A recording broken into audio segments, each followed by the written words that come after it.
Ladies and gentlemen, get the book Dr. Joshua Bowen wrote, The Atheist Handbook to the Old Testament. It is extremely full of knowledge and information for anyone, as well as join the Patreon. There's hundreds of videos that have been not released to the internet. You can ask questions and I will record them with these scholars in high definition. I do that all the time. You can also personal message me and you help the community grow.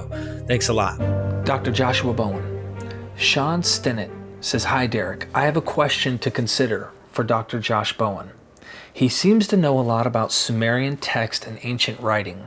I'm curious what manuscripts sources he considers when researching his work of the Old Testament. Does he ever look at the Dead Sea Scrolls and or Qumran texts? P.S. Can you iterate the response in the Kent Hovind voice with at least 3 penis references?" Just kidding, of course. Really appreciate what both of you do, Sean, your trip. Anyway, what was the question? Something about whale penises. Yeah, something about that. You know, I have a guy's probably a pervert, okay? He wants to hear about whale penises. Well, let me tell you, I picture my wife. I'm here to help. He seems to know a lot about Sumerian text and ancient writing. I'm curious what manuscript sources he considers when researching his work of the Old Testament. Yeah, I mean, obviously, yes. So I'm like in no way a late Second Temple person. I'm no John Collins or something when it comes to the Dead Sea Scrolls. Right. Obviously, I use them. It's less in what. There are times that it becomes really important to do that, like in what we were talking about with the prayer of Nabonidus, and but those are. It just sort of depends on what it is that we're looking at. Quite often, there's not enough of a variation between the Masoretic Text tradition and what we see at Qumran to like really necessitate digging down into, specifically highlighting things that show up in the Qumran text. So yes, I mean, so much of what I talk about though, because it's designed to be more general in nature, focusing in on consensus scholarship. It often just doesn't necessitate focusing in specifically on this this manuscript tradition or that manuscript tradition. Now, I have a series on our YouTube channel about textual criticism. And there, I mean, it's absolutely essential that you do that sort of thing when you're talking about textual criticism. You're trying to figure out things like, what I hate to even use the term, but what's the original maybe form, or it's tough to get at that sort of thing. But what did this text in its earliest stages maybe say? Then, looking at things like the Septuagint, and dividing the Septuagint up amongst like the Old Greek and the later broader Septuagint, looking at the Dead Sea Scrolls, looking at later translations of these texts, like the Latin Vulgate or something, or the Syriac Peshitta. Obviously these are all things that you have to take into account, but it just depends sort of on what you're doing. Right. Now, there are certain places where I think it's really important. You just had Dr. Kip Davis on, and he was talking about, I think, Deuteronomy 32, and he was talking about what you see in the Dead Sea Scrolls. There are, again, in these topics, there can be important variations that you see in the text that can sort of illuminate what maybe the text was doing in a certain tradition and what that says to its overall interpretation. I think that sort of thing is really important. But again, it just sort of depends on the topic. So also maybe implicit in the question is the fact that when you're dealing with Sumerian and Akkadian texts, you're not dealing with much later manuscripts. Right. You're quite often dealing with the originals. So if you're looking at, if you're working through, writing some paper on an economic, something about economics or administrative practices, you're working with originals. You're working with the receipts and the economic text, the contracts. these administrative texts that we have extant, and they're from the period under discussion, right? They're the actual, it's the contract that they wrote up for that particular agreement, whatever it is that they were doing. And with biblical stuff, you're dealing with not only later versions of potential earlier sources, but even some stuff, as far as we know, might have been, and I'm obviously speaking in the vein that you probably agree with, like Jeremiah. What we find in the Dead Sea Scrolls, from what I understand, there's an early version of it where Dr. Kipp talks about this, where he says it's like 1/8 smaller or something like that. I can't remember what the exact is, but it's that much smaller than the version we have now. Yep.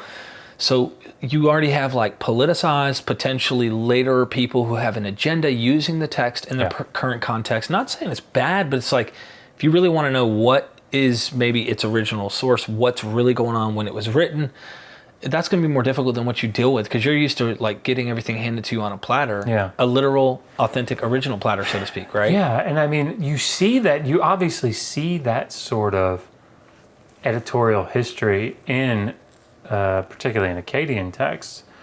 So I'm thinking of Sargon's 8th campaign, and these are royal inscriptions. They're lengthier royal inscriptions from the first millennium BCE, King Sargon II. And what's interesting about them is that, without going into a great deal of detail, particularly in the New Assyrian Empire, they campaign annually, out to the west. They'd campaign around it. They campaign in their subdued areas, the things that the regions that were under their control. Right. And you would see they'd make a royal inscription about that campaign. Well, then the next year, so you'd see that, and we have it. You have the first account. You have the actual inscription. And then you have, the second one. And what they would do is they would take the first one and they'd edit it. So sometimes they'd take stuff out of the first one when they'd recopy it. So you can imagine having the first account here, and then they'd start to write it down, and they'd leave a couple of things out, and then they'd add in the second one. So it wouldn't be like twice as long. It would just be, now they've made a new version that incorporates, the main ideas maybe of the first one into the second. So you have the first campaign, the second campaign. Well, by the time you get to the 8th campaign, I mean, it's like, this is obviously a much longer document, but you can see the editorial history. You can see what the scribes were doing, redacting the text. And it's not like you don't look at the 8th campaign, this longer text, and then surmise, well, I think that when they brought them together, they must have cut this out and cut that out. You don't have to surmise. You just look. You can look at the one from before and go, okay, so that's there, and they don't have it here. So it's very different looking at editorial history than when you're looking at the finished product. So like you were talking to Joel Baden about the book of Isaiah, and Isaiah proper, and then Deutero-Isaiah and Treuto-Isaiah, first, second, third Isaiah, and trying to, you ask the question, like, how do we know when those things, how do we get at that? And he said, well, it's not that complicated, and it's not. I agree with him. But you have to look at that finished text and look at seams, see, like literary seams, or you have to see, names that are used or date formulas that are used, those sorts of things, and then sort of posit, okay, well, this one's at a much earlier time, like under King Uzziah or something. Well, this one's much later. You have Cyrus being named. Well, okay. And then the fact that you can look at chapters 24 to 27 and the little apocalypse, and you can say, well, this has been inserted into the, into the first Isaiah, but you're doing that based on the finished product. Right. And looking at the seams and looking at the inconsistencies, or looking at, as opposed to, I mean, it would really be akin to if you had the canonical form of the book of Isaiah here, and then you saw first Isaiah in its own manuscript, and then second Isaiah in its own manuscript, and then the little apocalypse, and then third Isaiah, and then you saw the finished product, right? We don't have all this stuff. You just have the finished product. So it's...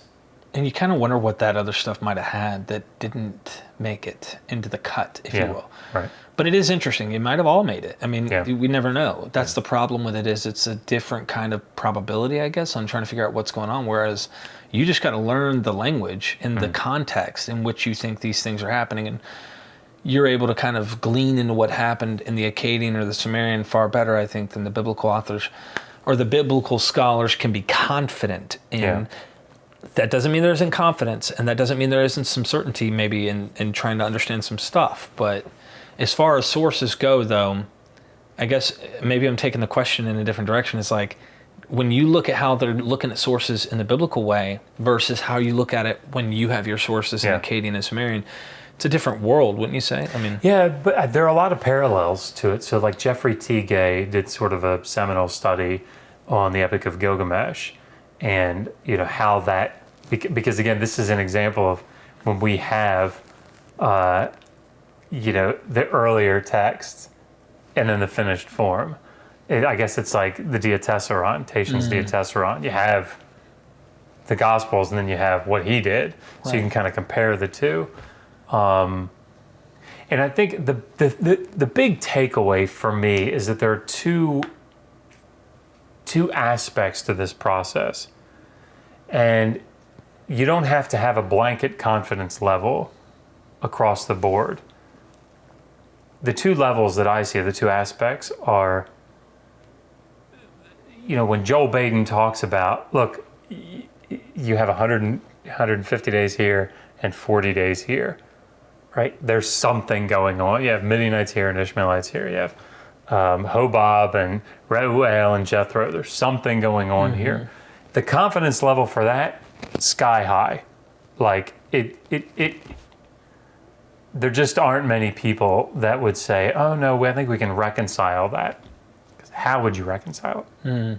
I mean, again, they do, but it's anything can be done. It's sort of this outlandish stuff. Right. So that's one level or one aspect. The other aspect is, okay, how did it come together? And that's a separate question. Identifying that there's a problem, there's a narrative problem, a literary problem that shows seams or that shows, contradictory narrative aspects.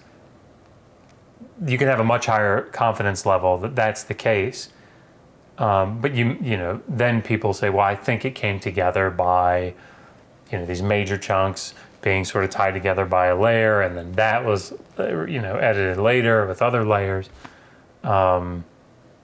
Or I see four independent sources that at one time are brought together. Well, that's a different question. How did it come together, and was it brought together some way? One, you can have really high confidence in, everybody agrees on it. Right. The other one, which way it does it, So I think that's an important distinction to make. Thank you very much. Of course.